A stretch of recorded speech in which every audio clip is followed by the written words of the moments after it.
Hello hello hello hello hello everybody, what's up and welcome back to आपका अपना YouTube channel gravity circle.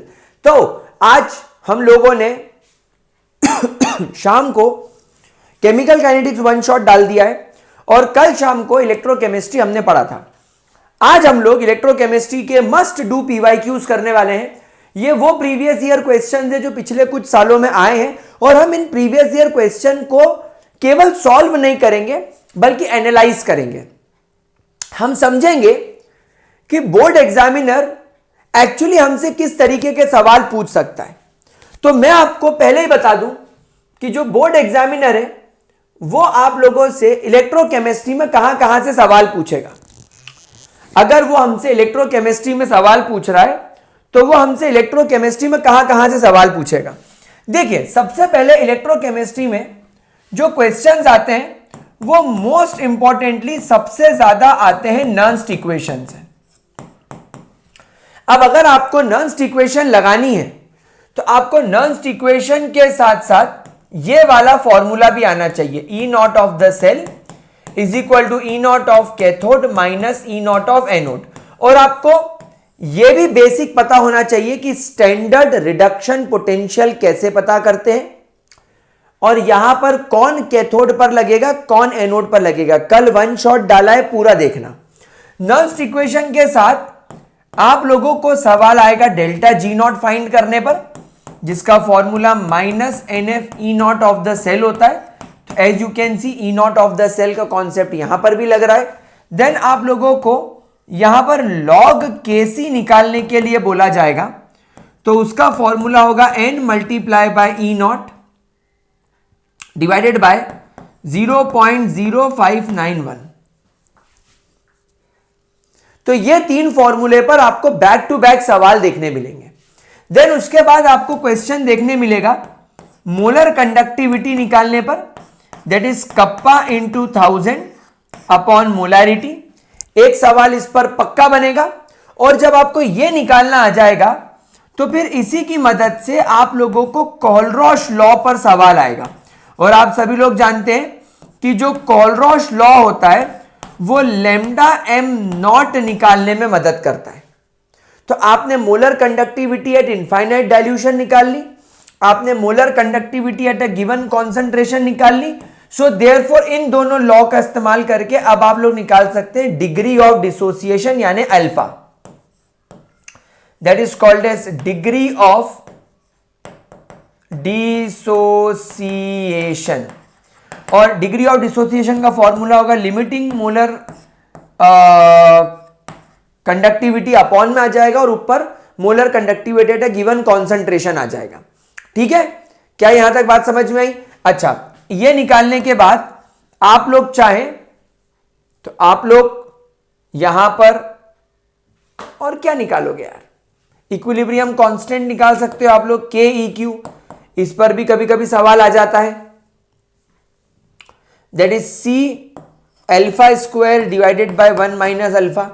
एक बार सवाल इस पर भी आ चुका है। यह आने के बाद आपको सवाल पूछा जाएगा वेरिएशन ऑफ मोलर कंडक्टिविटी पर, variation of molar conductivity with concentration. एक सवाल आपको इस पर देखने को मिलेगा।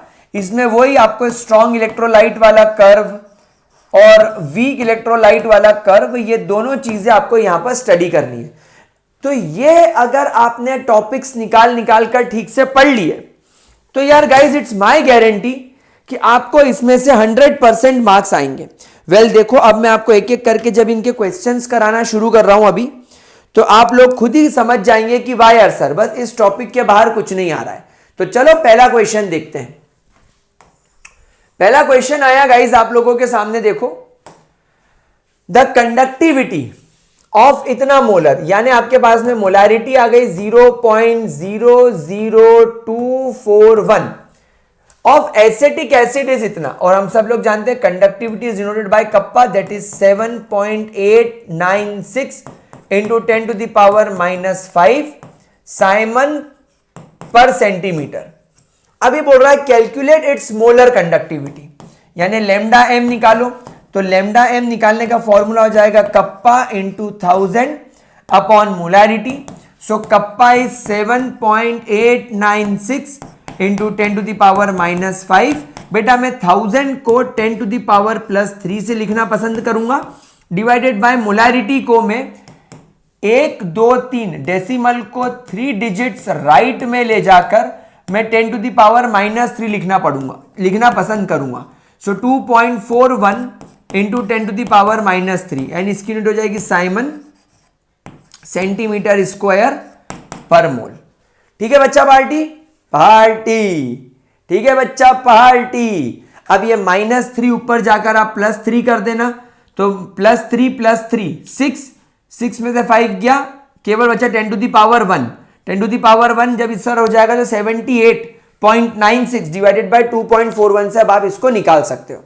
ठीक है बच्चों, कोई प्रॉब्लम, कोई परेशानी, कोई दिक्कत, किसी भी तरीके की कोई दिक्कत?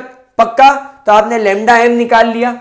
अब आपको यहां पर लैम्डा एम नॉट दे रखा है इस क्वेश्चन में, एसिटिक एसिड का 390.5। What is dissociation constant? यानी यहां पर डिग्री ऑफ डिसोसिएशन नहीं पूछा है, यहां पर डिसोसिएशन कांस्टेंट पूछा है। और आप सभी लोग जानते हो कि डिसोसिएशन कांस्टेंट निकालने का फॉर्मूला क्या सिखाया था मैंने? बच्चों आप लोगों को डिसोसिएशन कांस्टेंट निकालने का फॉर्मूला मैंने क्या सिखाया था? आप सभी लोगों के सामने लिखा हुआ है डिसोसिएशन कांस्टेंट निकालने का फॉर्मूला, आप खुद देखो। तो हम लोग जो बात मैंने आपको बोली उसके बाहर से कुछ भी नहीं आना है। तो देखो क्या करेंगे, तो यहां पर सबसे पहले अपन अल्फा निकालेंगे, degree of dissociation, lambda M upon lambda M not.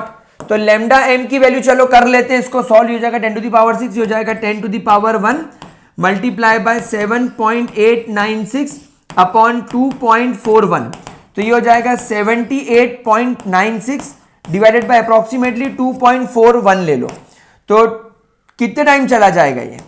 2.41, 2 2 ज़ा 4, 2 3 ज़ा 6, 1 कैरी, तो 39.05 के आसपास कुछ जा रहा है, 390.05 के आसपास कुछ जा रहा है। देखो तो यार गेम तो यही है बेटा, दोनों की वैल्यू का आंसर आसपास आना। तो चलो देखते हैं अपन एक बार कैलकुलेटर का इस्तेमाल करके, अपने को क्या जल्दी है। आपको इसीलिए रिकॉर्डिंग डाल रहा हूं ताकि आप 1.5x की स्पीड पर इस चीज को देखें, ताकि आप लोगों का टाइम बिल्कुल वेस्ट नहीं हो।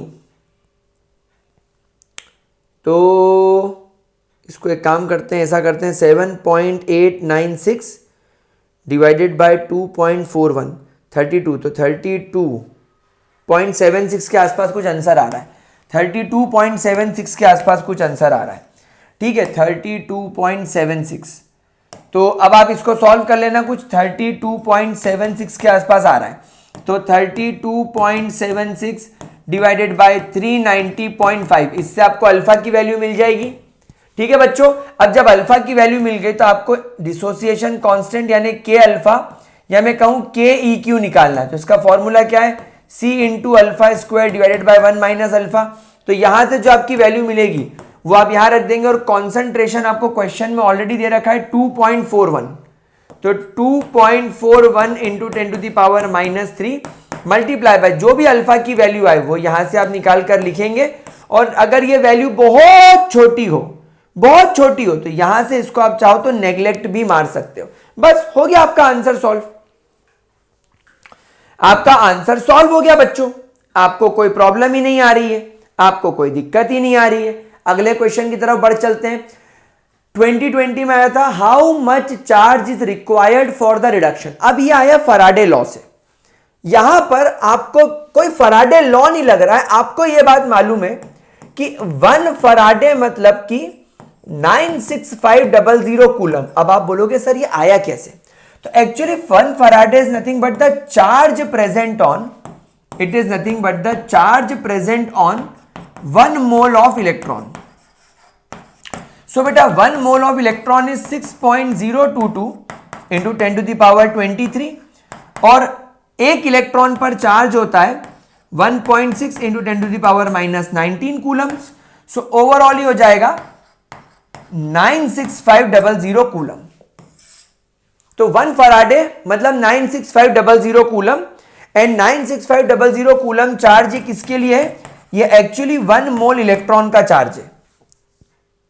तो अब आप यहां पर देखो, एल्यूमिनियम +3 से 3 इलेक्ट्रॉन्स लेकर एल्यूमिनियम में कन्वर्ट होगा, ये बात आप सभी लोग जानते हो। तो how much charge is required? तो भाई हम सब लोग जानते हैं कि 1 मोल इलेक्ट्रॉन के लिए तो 96500 कूलम चार्ज की रिक्वायरमेंट होती है। यहां तो भाई साहब 3 इलेक्ट्रॉन्स है, मतलब 3 moles. So therefore 3 moles of electron के लिए क्या होगा? That is 96500 multiply by 3। यह आ गया आपका आंसर। वैसे अगर आप सेकेंड के लिए करो तो Cu डाई पॉजिटिव से 2 इलेक्ट्रॉन्स लिए जा रहे हैं और कॉपर में कन्वर्ट होया जा रहा है। तो 1 मोल के लिए इतना, सो 2 मोल इलेक्ट्रॉन्स के लिए 2 इंटू 96500 कूलम्स हो जाएगा।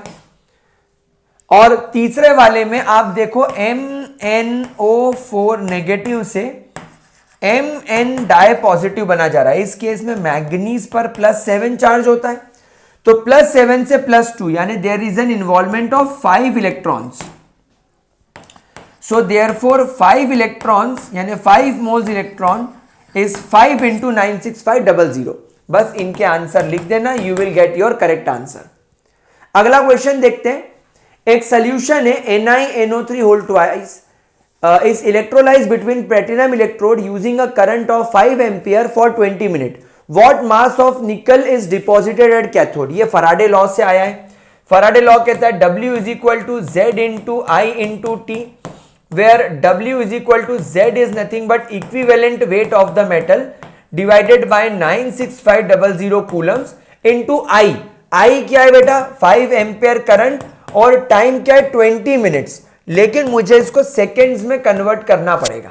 अब बेटा यहां पर बस एक ही सवाल है कि निकेल का मास कितना होगा। तो कोई बता सकता है निकेल का मास कितना होगा? साइंस टीचर वेरी क्रूअल, मांगे फीस को निखिल छुप जरा। तो निकेल जो है वो कॉपर के पहले आता है और कॉपर का मास तो हम सब लोग जानते हैं, कॉपर का मास होता है 63, तो निकेल का मास उससे कम होगा। जी हां, उसका मास होगा 58.6। तो निकेल का जो मोलर मास होता है वो होता है 58.6 और divided by n factor, equivalent weight निकालने के लिए। अगर आपको इक्विवेलेंट वेट निकालना है निकेल का तो वो होगा n। अब यहां पर NiNO3 होल ट्वाइस में आप देखो, निकेल पर NiNO3 होल ट्वाइस के अंदर NO3 पर -1 चार्ज होता है, यहां पर 2 NO3 है, तो निकेल पर हो जाएगा +2 चार्ज। तो यहां पर n की जगह हो जाएगा 2, तो हो जाएगा 2 2 जा 4, 1 कैरी, 2 9 जा 18.6, तो 29.3। तो यहां पर आप लिखेंगे 29.3 is the equivalent weight of निकल, पहली फुर्सत में निकल, डिवाइडेड बाय 96500 इंटू 5 इंटू 20 यानी ये हो जाएगा 100 इंटू 60। तो ये 2 जीरो से ये 2 जीरो मैंने काट डाले, ये डेसिमल हटाया तो 1 जीरो नीचे और आ गया, उसको भी मैंने इससे काट डाला। तो अब ये आपका हो जाएगा 293 इंटू 6 डिवाइडेड बाय 965। बच्चों समझ में आया? क्या आप इस तरीके से क्वेश्चन कर पाएंगे? ओके, अगला क्वेश्चन आया है, an electrochemical cell can behave like an electrolytic cell. Guys, एक इलेक्ट्रोकेमिकल सेल एक इलेक्ट्रोलाइटिक सेल की तरह कब बिहेव करेगा? तो देखो सीधी सी बात है, अगर हमारे पास में एक इलेक्ट्रोकेमिकल सेल है लाइक गैल्वेनिक सेल और उसका E0 लेट्स इमेजिन 1.10 वोल्ट है, तो अभी ये एक नॉर्मल डैनियल सेल की तरह बिहेव कर रहा है। लेकिन अगर मैं इस पर एक्सटर्नल पोटेंशियल ज्यादा लगा दूं तो उस कंडीशन में यह इलेक्ट्रोलाइटिक सेल की तरह बिहेव करेगा। तो आई थिंक इसका ऑप्शन नंबर सी के साथ आप जाएंगे, when external cell is greater than potential of the cell. Now assertion reason पर आ गया है, ए लगाएंगे जब असर्शन और रीजन दोनों करेक्ट है और रीजन असर्शन को करेक्टली एक्सप्लेन कर रहा है। बी लगाएंगे जब असर्शन और रीजन है तो दोनों सही, बट रीजन असर्शन को करेक्टली एक्सप्लेन नहीं कर रहा है। तीसरा सी लगाएंगे जब असर्शन करेक्ट हो रीजन रॉन्ग हो, और डी लगाएंगे जब असर्शन रॉन्ग हो रीजन करेक्ट हो। तो असर्शन कहता है E of the cell should have a positive value for the cell to function. आपके सेल का E यानी EMF should be positive to work, ताकि मतलब पॉजिटिव हो ताकि आपका सेल वर्क कर सके। और रीजन कह रहा है E नॉट यानी standard reduction potential of cathode should be greater than standard reduction potential of the anode. तो अब आप क्या जवाब लगाना चाहोगे इसका? गाइस इसका सही जवाब क्या लगाना चाहोगे? इसका सही जवाब मैं आपको बताता हूं, असर्शन इज बिल्कुल करेक्ट। बिल्कुल आपका E ऑफ द सेल या E naught of the cell should always be positive, तभी आपका सेल वर्क करेगा। लेकिन बेटा एक बात बताओ, आपके सेल का फॉर्मूला होता है E naught of the cell is equal to E naught of cathode minus E naught of anode. अब आपका E ऑफ द सेल केवल एक ही कंडीशन में पॉजिटिव हो सकता है, और वो कंडीशन क्या है? वो कंडीशन ये है कि E नॉट की वैल्यू बहुत कम हो। या तो E नॉट की वैल्यू कम हो या E नॉट की वैल्यू नेगेटिव हो जाए। या तो E नॉट की वैल्यू, E नॉट ए की वैल्यू या तो कम हो या तो वो नेगेटिव हो जाए। तो इन दोनों ही कंडीशन में आपका कैथोड की वैल्यू बड़ी होनी चाहिए एंड मोर पॉजिटिव होनी चाहिए। अगर कैथोड की वैल्यू नेगेटिव हो गई तो E नॉट नेगेटिव हो जाएगा। लेकिन यहां तो ये भाई साहब उल्टा बोल रहा है, ये बोल रहा है एनोड की वैल्यू बड़ी होनी चाहिए। अगर एनोड की वैल्यू बड़ी हो गई तो वो कैथोड को ओवरकम करके नेगेटिव नहीं हो जाएगी। तो reason is wrong, assertion is correct. तो we will go with option number C. अगला, mercury cell does not give steady potential. जो तुम्हारे मरकरी सेल होते हैं वो एक स्टडी पोटेंशियल नहीं दे रहा है। अच्छा भाई, ये बात तो मेरे को अजीब लग रही है। अगर तुम्हारा सेल स्टडी पोटेंशियल नहीं देगा तो वो सेल किस काम का? तो मैं तो असर्शन को रॉन्ग मार रहा हूं।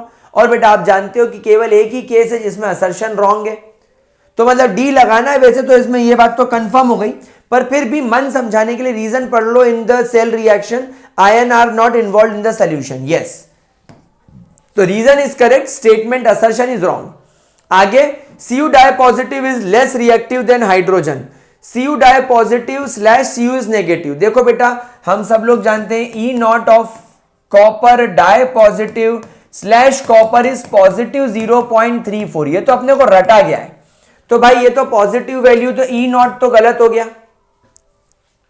लेकिन हम ये जानते हैं कि कॉपर हाइड्रोजन के मुकाबले लेस रिएक्टिव है, और कॉपर हाइड्रोजन के मुकाबले लेस रिएक्टिव क्यों है मेरा प्यारा बच्चा?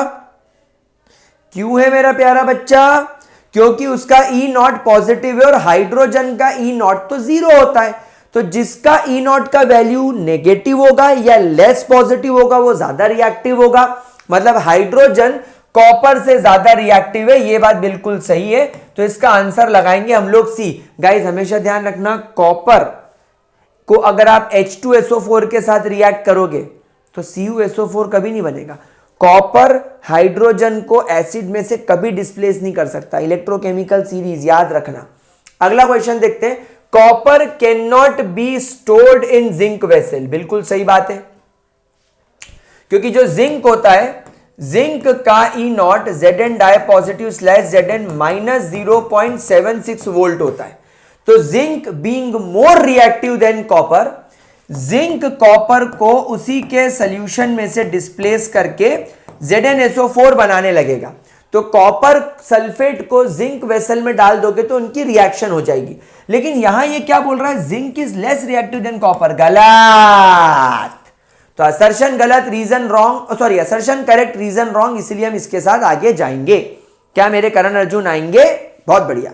अगला question, E of Ag positive slash Ag increases with increase in concentration of Ag positive ion and E naught of Ag positive slash Ag is positive.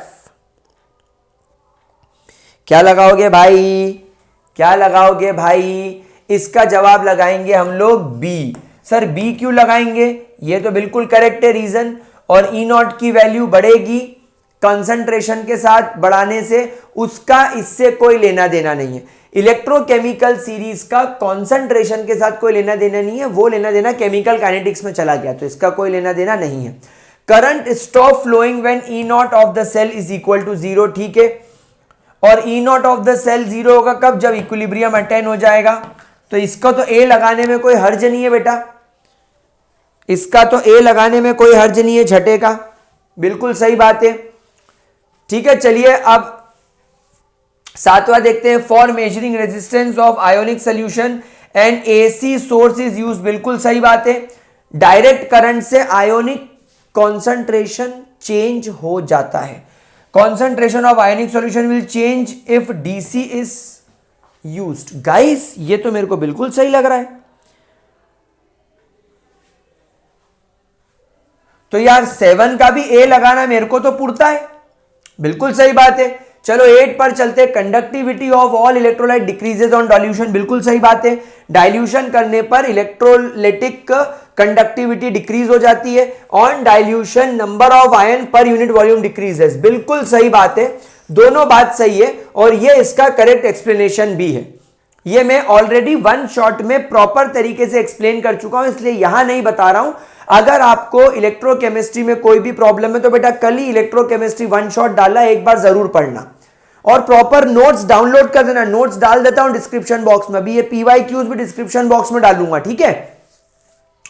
Conductivity decreases for weak electrolyte and increases for strong electrolyte with decrease in concentration. अच्छा, on dilution the number of ion per unit volume that carry the current decreases. Guys कुछ मजा नहीं आया ना इसमें, कि आ गया मजा? मेरे को तो नहीं आया, मेरे को तो बिल्कुल नहीं आया वो ऊपर वाले स्टेटमेंट में मजा। Conductivity of weak electrolyte and strong electrolyte का कंडक्टिविटी से कोई लेना देना नहीं है, मोलर कंडक्टिविटी से भी नहीं है, तो ये तो गलत है। ऑन डाइल्यूशन ये बिल्कुल सही बात है कि जब हम डाइल्यूट करेंगे तो नंबर ऑफ आयन डिक्रीज हो जाएंगे, तो reason is correct, assertion is wrong, तो डी के साथ आगे जाएंगे। चलिए अब गाइस 3 क्वेश्चन आपको होमवर्क में डाल रहा हूं, स्क्रीनशॉट ले लो, और अगर स्क्रीनशॉट नहीं ले रहे हो तो लेक्चर के डिस्क्रिप्शन बॉक्स से नोट्स डाउनलोड करो ये वाले और क्वेश्चन सॉल्व करो, ठीक है। चलिए आगे बढ़ते हैं और अब हम स्टेटमेंट पढ़ते हैं। ये हमारा एक केस बेस्ड क्वेश्चन आया है। ये 2 ग्राफ है आपके पास में, ये स्ट्रॉन्ग इलेक्ट्रोलाइट वाला ग्राफ है, वेरिएशन ऑफ मोलर कंडक्टिविटी हम सब लोग जानते हैं, कंडक्टिविटी कम करेंगे, सॉरी कंसंट्रेशन कम करेंगे, कम करेंगे, कम करेंगे, जब कंसंट्रेशन 0 के बराबर पहुंच जाएगा ये ग्राफ यहां पहुंच जाएगा और यहां लैम्डा एम नॉट हो जाएगा। लेकिन वीक इलेक्ट्रोलाइट वाले केस में हम ग्राफ को एक्स्ट्रापोलेट नहीं कर सकते क्योंकि ये इस तरीके का कर्व बता रहा है। यहां से तो हम ग्राफ को एक्चुअली यहां से यहां तक तो एक्स्ट्रापोलेट कर चुके हैं। तो पढ़ो इसको क्या बोल रहा है, द कंडक्टिविटी और स्पेसिफिक कंडक्टिविटी यानी kappa of an electrolytic solution varies with the concentration of the solution of different electrolyte. For comparing the conductance of the solution of different electrolyte, it is essential that the solution should have equal volume and they must contain definite amount of electrolyte which give ion carrying the same total charge. मतलब ये बोल रहा है कि अगर आपको अलग अलग इलेक्ट्रोलाइटिक सोल्यूशन का कंडक्टेंस यानी कप्पा निकालना है तो उन सभी सॉल्यूशन का आपको वॉल्यूम इक्वल रखना पड़ेगा ताकि आपको यह पता चल सके कि डेफिनेट वॉल्यूम कंटेन करने पर अलग अलग इलेक्ट्रोलाइट्स की क्या कंडक्टिविटी है। क्योंकि वॉल्यूम सेम होगा तो हमें यह पता चल जाएगा कि भैया सबका वॉल्यूम सेम है, तो एक पर्टिकुलर इलेक्ट्रोलाइट के अंदर कितने फ्री आयन्स अवेलेबल है करंट को कैरी करने के लिए। जिसके पास ज्यादा फ्री आयन होंगे उसकी कंडक्टिविटी ज्यादा होगी, जिसके पास कम फ्री आयन होंगे उसकी कंडक्टिविटी कम होगी।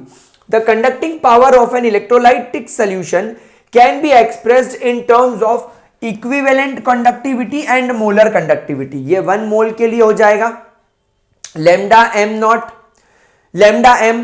The equivalent conductance of a solution does not vary linearly with concentration as it is related to specific conductance. हाँ, क्योंकि वो equivalent conductance है, वो equivalence पर डिपेंड करेगा ना कि मोल्स पर, क्योंकि वो concentration से रिलेटेड है।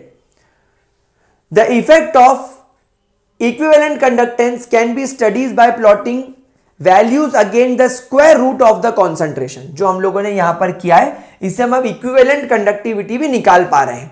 The following 2 figures are given. ठीक है, अब मेरी एक गुरु ज्ञान, पैराग्राफ पढ़ना हो अच्छी बात, नहीं पढ़ना हो बहुत अच्छी बात, पैराग्राफ पढ़ लो, लेकिन जो क्वेश्चंस आएंगे वो तो बाबू भैया हमको पहले से पता होंगे। क्यों?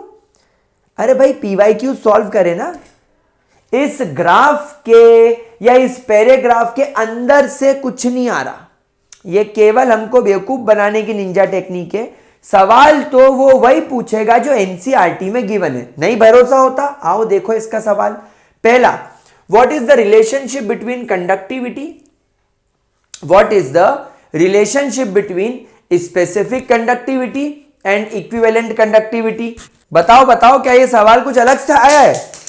नहीं भाई, स्पेसिफिक कंडक्टिविटी यानी कप्पा और इक्विवेलेंट कंडक्टिविटी यानी कि एन, तो इनका रिलेशनशिप क्या होगा? अरे भाई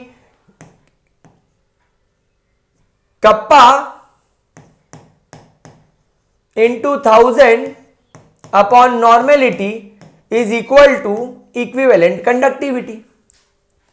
सो इक्विवेलेंट कंडक्टिविटी यानी लैम्डा इक्यू और स्पेसिफिक कंडक्टिविटी यानी कप्पा में रिलेशनशिप होता है। तो तुमसे तो फॉर्मूला पूछ रहा था, बस बात खत्म। अच्छा, what is the effect of decreasing concentration और molar conductivity of weak electrolyte? भाई हम लोग सब जानते हैं कि जब हम कॉन्सेंट्रेशन डिक्रीज करेंगे तो initially molar conductivity will not change, molar conductivity एकदम चेंज नहीं होगी, but upon decreasing concentration further, जब हम और ज्यादा कॉन्सेंट्रेशन डिक्रीज करेंगे, मोलर कंडक्टिविटी सडनली इंक्रीजेस। ये देखो, ये ग्राफ में भी यही है कि पहले तो कॉन्सेंट्रेशन कम करते रहे, कंडक्टिविटी पर कोई असर नहीं आया, पर फिर सडनली मोलर कंडक्टिविटी बढ़ गई, जानते ही हैं। What is the mathematical expression for Kohlrausch law in terms of equivalent conductivities? भाई क्या ये इस क्वेश्चन के अंदर बताओ? ये क्वेश्चन तो बहुत इजी है, कोलरॉश लॉ की इक्वेशन पूछ रहा है गरीब तुमसे, तो क्या लिखोगे कोलरॉश लॉ की इक्वेशन? आप सभी लोग जानते हो कोलरॉश लॉ की इक्वेशन तो, है ना? मेरे को बतानी पड़ेगी क्या? भाई lambda E Q naught is equal to lambda of cation naught plus lambda of anion naught, बस यही है और कुछ भी नहीं। What is meant by limiting molar conductivity, यानी लैम्डा एम नॉट का मतलब क्या होता है? Molar conductivity of an electrolyte, molar conductivity of an electrolyte when concentration approaches zero. Write the equation that gives the relationship between equivalent and molar conductivity and concentration of strong electrolyte. भाई ये graph equation पूछ रहा है और graph equation होती है y is equal to M X plus C. तो अब ये ग्राफ इक्वेशन को इस ग्राफ से कंपेयर करो, y एक्सिस पर लैम्डा एम है,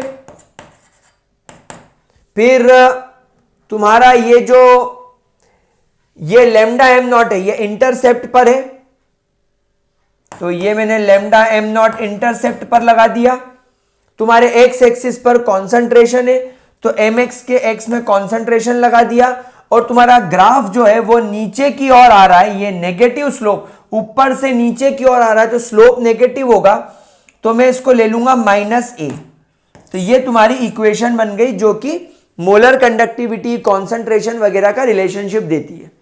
तो बच्चों क्वेश्चंस बहुत इजी आ रहे हैं, 9 नंबर का चैप्टर है। What is the effect of temperature on ionic conductance? भाई आयोनिक कंडक्टेंस के अंदर टेम्परेचर बढ़ाएंगे तो हमारे जो सॉल्ट है वो मेल्ट होंगे, लिक्विफाई होंगे, और लिक्विफाई होंगे तो फ्री आयंस जनरेट होंगे, और जितने ज्यादा फ्री आयंस जनरेट होंगे उतनी ज्यादा कंडक्टिविटी होगी।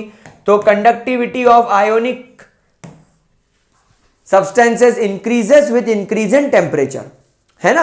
अगला क्वेश्चन, आपको ये सब वैल्यू दे रखी है और आपको दे रखा है using E naught value of X and Y predict which is better for coating the surface. अब देखो हमारा जो आयरन है, हमारे आयरन का ई नॉट है Fe di positive slash Fe is minus 0.44 volt, यानी आयरन की वैल्यू अगर नेगेटिव है तो वो रिएक्ट करेगा। अब आप देखो ये x की वैल्यू, ये जो E naught of x2 positive slash x है, इसकी वैल्यू -2.36 वोल्ट है। यानी जब मैं इन दोनों को कंपेयर करूंगा तो बीइंग मोर रिएक्टिव इसे एनोड पर जाना पड़ेगा, बीइंग मोर नेगेटिव इसकी वैल्यू को एनोड पर जाना पड़ेगा। एनोड पर क्यों जाना पड़ेगा? क्योंकि ये यहां पर रिड्यूस होना नहीं चाहता। एक्स डाई पॉजिटिव 2 इलेक्ट्रॉन लेकर एक्स में कन्वर्ट नहीं होना चाहता, वो हाईली नेगेटिव इफेक्ट शो कर रहा है। आयरन वाला तो फिर भी लेस नेगेटिव है, तो इसीलिए इसे जाना पड़ेगा कैथोड पर। तो अब ये रिड्यूस हो रहा है और ये ऑक्सीडाइज हो रहा है। तो अब जब एनवायरनमेंट के अंदर कोरोजन आने लगेगा तो कोरोजन होने के लिए मेटल का ऑक्सीडेशन होना जरूरी है। हमेशा ध्यान रखना, कोरोजन तभी होगा जब तुम्हारा मेटल ऑक्सीडाइज होगा। अब अगर तुम तुम्हारे आयरन पर इसकी कोटिंग कर दोगे तो जब ऑक्सीडेशन करने के लिए ऑक्सीजन आएगा तो ये बोलेगा आयरन की मैं ऑक्सीडाइज हूं, तो एक्स बोलेगा हट, तेरे से ज्यादा मैं रिएक्टिव हूं, मैं ऑक्सीडेशन करूंगा, तू चुपचाप बैठा रहे। तो आयरन रिएक्शन नहीं कर पाएगा, आयरन हो गया सेफ। बढ़िया क्वेश्चन। अगला क्वेश्चन वही घिसा पीटा, आपको डेल्टा जी नॉट निकालना है। तो डेल्टा जी नॉट निकालने के लिए फॉर्मूला है -NF E naught of the cell, और -N इस केमिकल रिएक्शन में क्लियरली दिख रहा है, 2 इलेक्ट्रॉन्स का इन्वॉल्वमेंट है, जिंक पर +2 चार्ज आ गया। F इस 96500 और यहां पर E naught of the cell निकालना है। तो E naught of the cell निकालने का formula E naught of cathode -E naught of anode. बताओ, जिंक ऑक्सीडाइज हो रहा है Zn से Zn डाई पॉजिटिव में, तो ये ऑक्सीडाइज हो रहा है, तो ये एनोड पर होगा। तो इसकी जो वैल्यू है -0.763 ये एनोड पर आ जाएगी। और E naught of cathode, cathode की वैल्यू इज -0.403, तो ये हो जाएगा -0.403 प्लस 0.763। तो यार 763 में से 403 माइनस करेंगे तो बचेगा 063, 0.360। तो ये तुम्हारे सेल की वैल्यू हो गई 0.360। बस सॉल्व कर लेना, डेल्टा जी तुम्हारे हाथों में। अब लॉग केसी निकालने का बोल रहा है, तो लॉग केसी का फॉर्मूला होता है N E naught of the cell upon 0.0591। तो n is 2, E naught of the cell is 0.360 divided by 0.0591। Solve कर लेना, you will get the answer. लल्लू सा सचिन है, झिंगुर सा सचिन है, बोलना आवे ना, क्वेश्चन पूछना आवे ना। अगला क्वेश्चन वही घटिया सवाल, मोलर कंडक्टिविटी निकालनी है, लैम्डा एम निकालना है। द कंडक्टिविटी इज 0.025 साइमन पर centimetre multiply by 1000 divided by concentration is 0.20। आ जाएगा answer.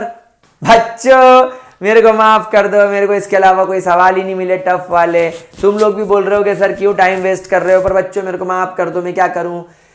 The molar conductivity, the lambda M of an electrolyte is found to be 138.9 Simon centimeter square per mole। Concentration भी आपको दे रखा है 1.5। Calculate the conductivity of this solution. तो lambda M is equal to kappa into 1000 upon molarity. तो lambda M की value 138.9, m उधर multiplication में चला गया तो ये हो गया 1.5, 1000 आ गया डिवीजन में, इज इक्वल टू कप्पा। कर लोगे क्या मेरे अप्पा?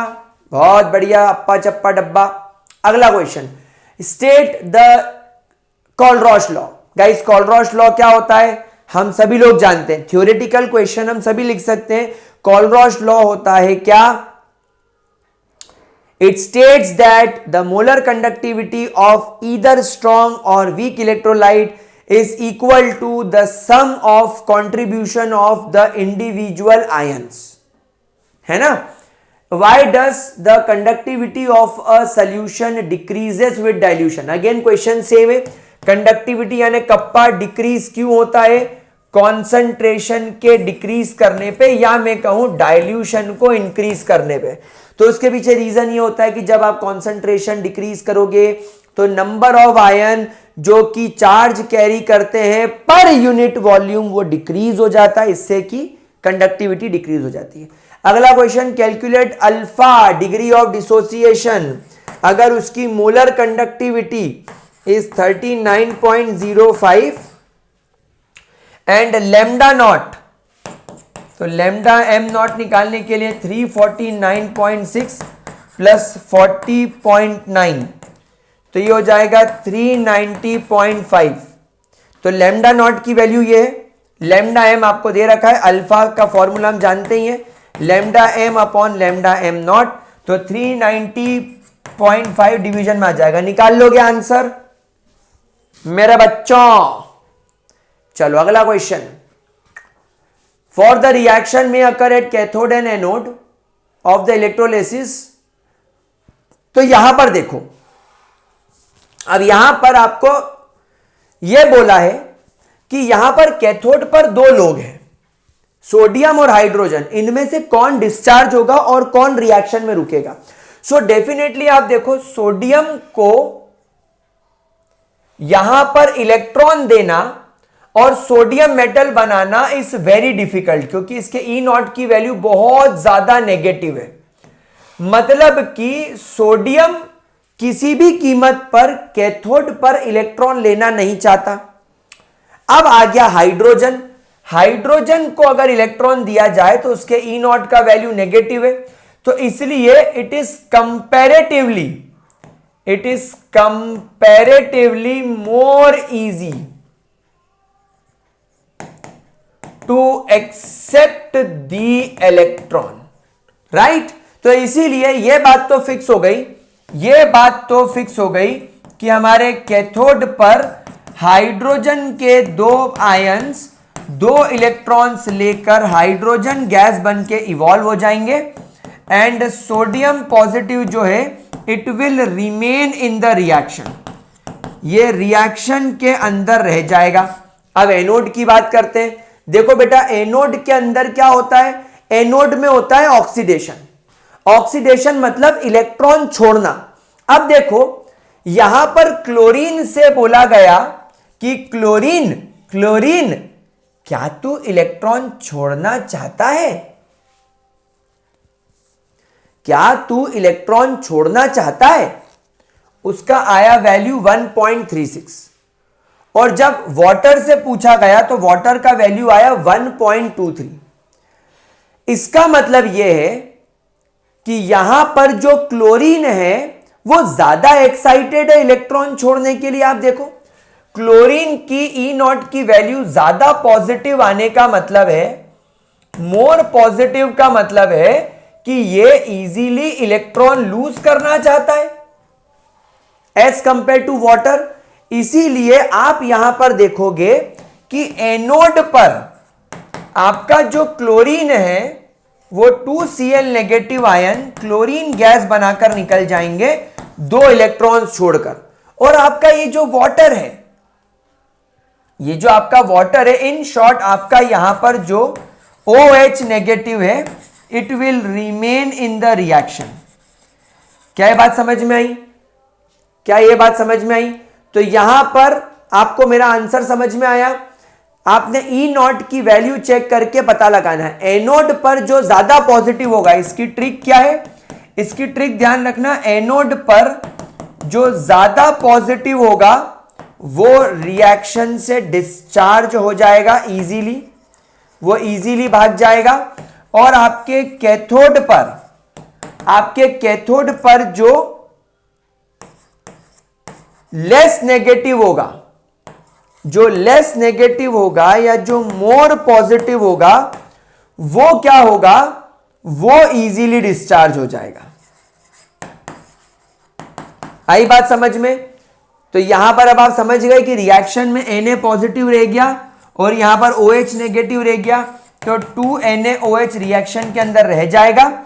H2 गैस बन के उड़ गया कैथोड से और क्लोरीन गैस बन के उड़ गया एनोड से। वेल यहां पर आपको 2H2O दे रखा है, पर आप सब लोग भी ये बात जानते हो कि 2H2O में से 2H+ यहां चले जाएंगे, बाकी के 2H, 2 ऑक्सीजन के साथ 2OH नेगेटिव बनाकर यही घूमेंगे। वी ऑल नो दैट, ठीक है ना। चलो गाइज वही जी नॉट निकालना है इस क्वेश्चन के अंदर। तो I won't be solving this question, please keep this question in your homework. वा इनफैक्ट यहां तो गरीबों ने तुमको ई नॉट की वैल्यू भी डायरेक्ट दे दी है, मरो करो कुछ भी करो, बहुत बढ़िया क्वेश्चन। अगला question, represent the cell in the following reaction takes place. इसका आपको ईएमएफ भी निकालना है। तो सबसे पहले मैं यहां पर देखूंगा कि सेल को रिप्रेजेंट करने के लिए मेरे को सबसे पहले एनोड लिखना है। एनोड पर कौन होता है? जिसका ऑक्सीडेशन होता है। तो यहां पर मैं लिखूंगा एल्यूमिनियम सॉलिड फॉर्म में, देन एल्यूमिनियम +3 फॉर्म में एक्वस, और एल्यूमिनियम का कॉन्सेंट्रेशन 0.01, देन लगाऊंगा सॉल्ट ब्रिज। फिर आऊंगा कैथोड पर। कैथोड पर मेरे पास में निकल डाई पॉजिटिव जिसका कॉन्सेंट्रेशन 0.1 एक्वस, और फिर आएगा मेरे पास में निकल सॉलिड। ये सेल का रिप्रेजेंटेशन हो गया। अब इसका ईएमएफ निकालना है, यानी ई ऑफ द सेल निकालना है, जिसमें नर्न्स्ट इक्वेशन लगेगी where E naught of the cell -0.0591 upon n log base 10 product. Product side aluminium है, इसलिए एल्यूमिनियम का कॉन्सेंट्रेशन उसकी पावर में 2, क्योंकि एल्यूमिनियम के 2 मोल है, डिवाइडेड बाय रिएक्टेंट। रिएक्टेंट में निकेल है, निकेल +2 चार्ज है, उसकी पावर में 3। तो ई नॉट की वैल्यू दे रखी है 1.41 माइनस 0.0591 डिवाइडेड बाय, बेटा कितने इलेक्ट्रॉन्स का इन्वॉल्वमेंट है? एक एल्यूमिनियम +3 चार्ज ले रहा है, मतलब एक एल्यूमिनियम पर 3 चार्ज। सो 2 एल्यूमिनियम पर 6 चार्ज, यानी यहां पर 6 इलेक्ट्रॉन्स का टेक एंड गिव हो रहा है। लॉग बेस 10 एल्यूमिनियम का कॉन्सेंट्रेशन 0.01 की पावर में 2 डिवाइडेड बाय निकेल का कॉन्सेंट्रेशन 0.1 की पावर में 3। क्या अब आप इसको सॉल्व कर लेंगे बच्चों? मेरे प्यारे प्यारे गुलजारी लालो, क्या अब आप इसको सॉल्व कर पाओगे? प्लीज एक बार इसको ठीक से सॉल्व करके देख लेना, ये बहुत इजीली सॉल्व हो जाएगा। ये लॉग में प्रॉब्लम तो नहीं आएगी किसी को? आई थिंक नहीं आनी चाहिए, बिल्कुल भी नहीं आनी चाहिए। ये क्या हो जाएगा? Log base 10 0.00 and 10 to the power -2, 10 to the power -2, तो ये हो जाएगा 10 to the power -4 divided by 10 to the power -1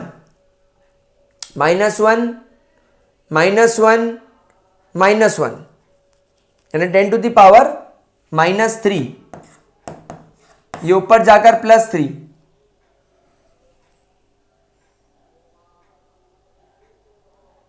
है ना?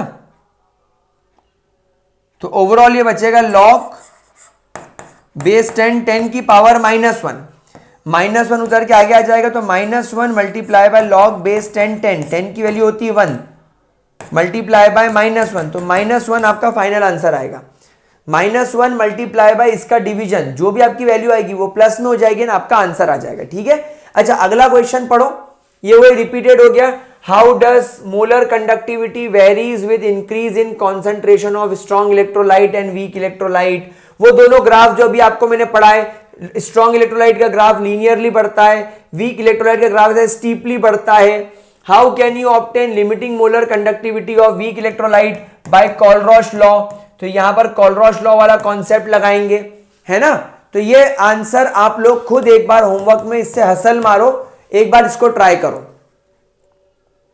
गाइज। अगला क्वेश्चन अगेन सेम है कोलरॉश लॉ पर, इसके लिए आप हसल मारेंगे and lambda M not for acetic acid आपको निकालना है, और आपको बाकी चीज दे रखी है, ये मैं क्वेश्चन कराऊंगा आपसे। लैम्डा एम नॉट पूछा गया है फॉर CH3COOH। अब देखो CH3COOH के लिए आपको इन 3 चीजों की वैल्यू दे रखी है। तो हम सब लोग जानते हैं कि अगर CH3COONA का ट्रीटमेंट अगर मैं HCl के साथ कर दूं, तो ये Na और ये Cl मिलकर NaCl बन के बाहर, और मेरे को एज अ प्रोडक्ट CH3COH मिलेगा।